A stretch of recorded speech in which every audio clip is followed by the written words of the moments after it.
नमस्कार। दूसरे सत्र में आपका स्वागत है। BCom part 1B unit first sem को जो था व्यवसाय संगठन का दूसरा पार्ट जो आपको बीकॉम सेकेंड सेम में जो आएगा वो रहेगा व्यवसाय प्रबंधन। व्यवसाय संगठन मैंने आपको नहीं पढ़ाया, लेकिन व्यवसाय प्रबंधन में आपको पढ़ा रहा हूँ।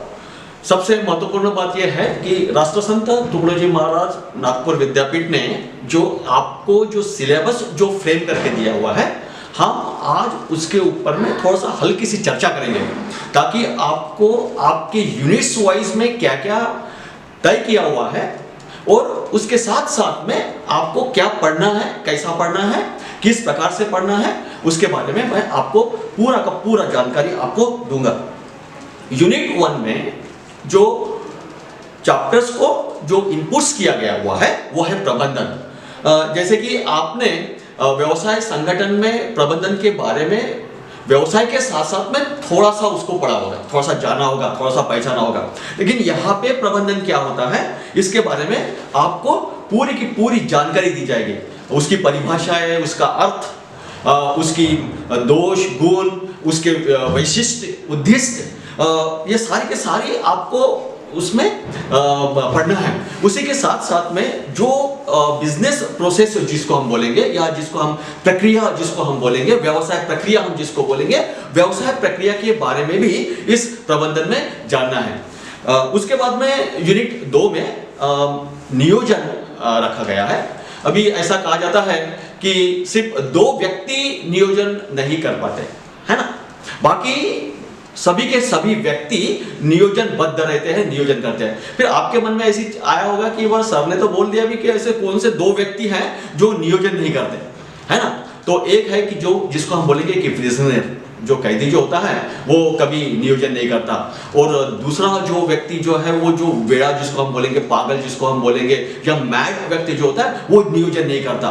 बाकी born babies to the last persons who have been going to this death or within a minutes this person is also going to this plan. ऐसा बोला जाता है कि जो जन्म जो लेता है वहां से लेकर तो अभी जो मृत्यु घड़ी के लिए जो व्यक्ति है वहां तक के प्रत्येक व्यक्ति नियोजन में रहते हैं। हम उसके बारे में उसकी परिभाषाएं जानेंगे, अलग अलग ऑथर्स ने जो परिभाषाएं दी हुई है वह उसके बारे में हम इस चैप्टर में जानेंगे। उसके बाद में उसके जो भी कुछ अर्थ है वो जानेंगे।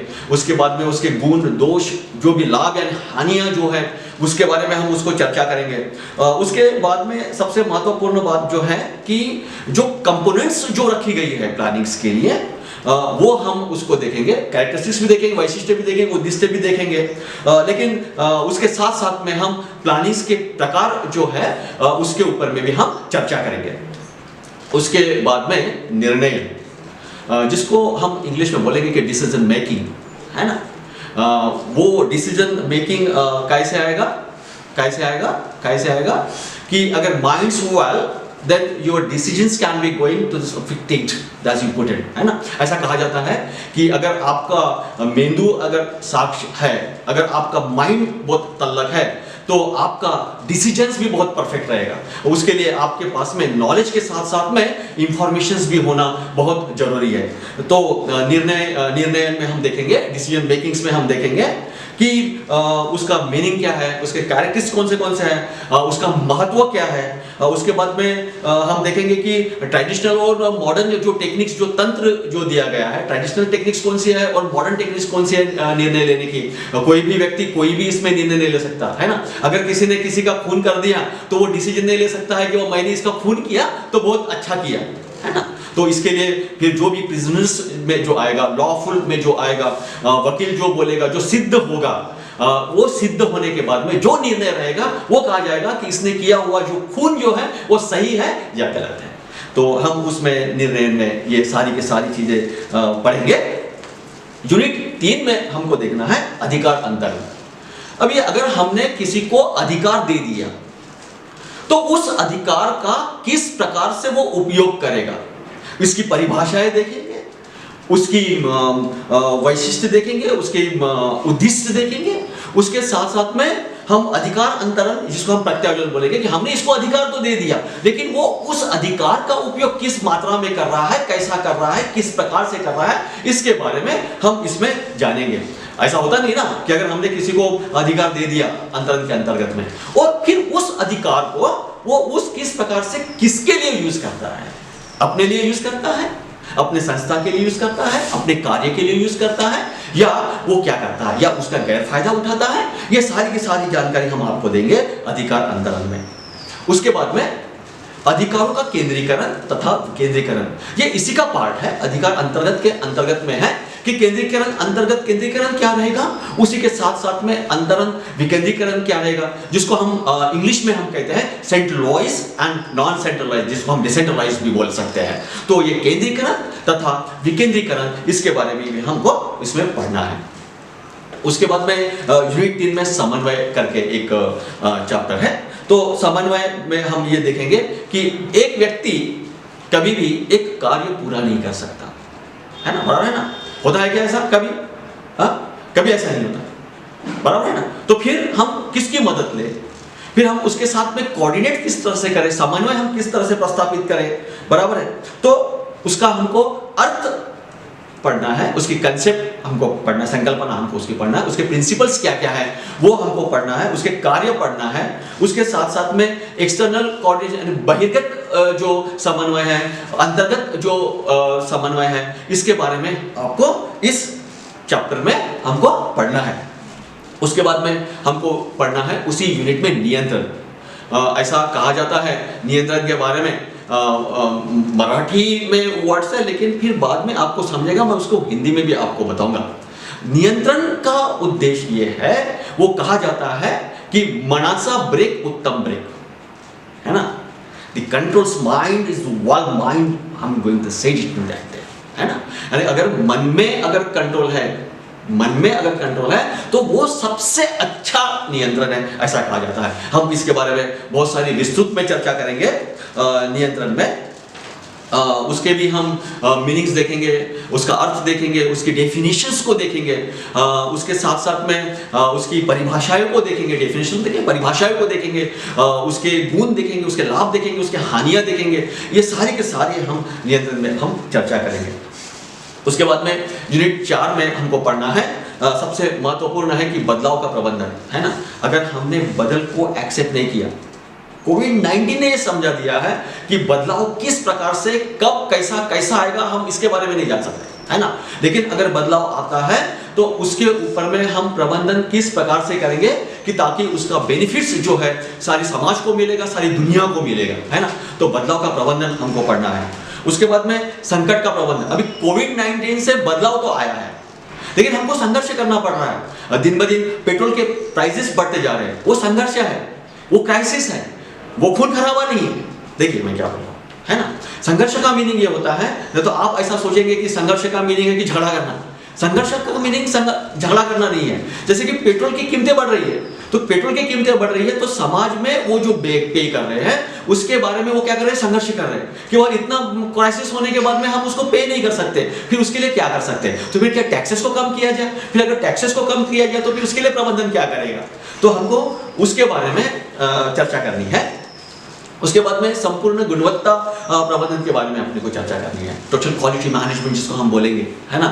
अगर क्वालिटी अगर बहुत अच्छी है तो उसकी वस्तु बेची जाएंगी, लेकिन क्वालिटी प्रबंधन में क्या रहेगा, वो वस्तु का उत्पाद तो कर रहा है, लेकिन किस प्रकार से कर रहा है, कैसा कर रहा है, वो बाजार में किस प्रकार से वस्तुओं को दे रहा है, उसकी गुणवत्ता कैसी है, उसकी कीमत कैसी है। गुणवत्ता के साथ साथ में कीमत बढ़ती है ऐसा बोला जाता है, लेकिन अगर आपने देखा कि चाइनीज प्रोडक्ट में गुणवत्ता नहीं है तो रेट कम है, ले लो, खरीद लो, चलेगा चलेगा, नहीं चलेगा नहीं चलेगा, है ना।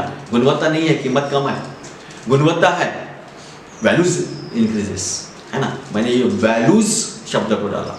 अगर सही में अगर क्वालिटी है तो उसका वैल्यूज भी बहुत बढ़ेगा, के ऊपर में बढ़ेगा, बराबर। ये हमको उसमें पढ़ना। तनाव का प्रबंधन। कोविड-19 की वजह से तनाव बहुत बड़े पैगामे के ऊपर में आ गया है ना।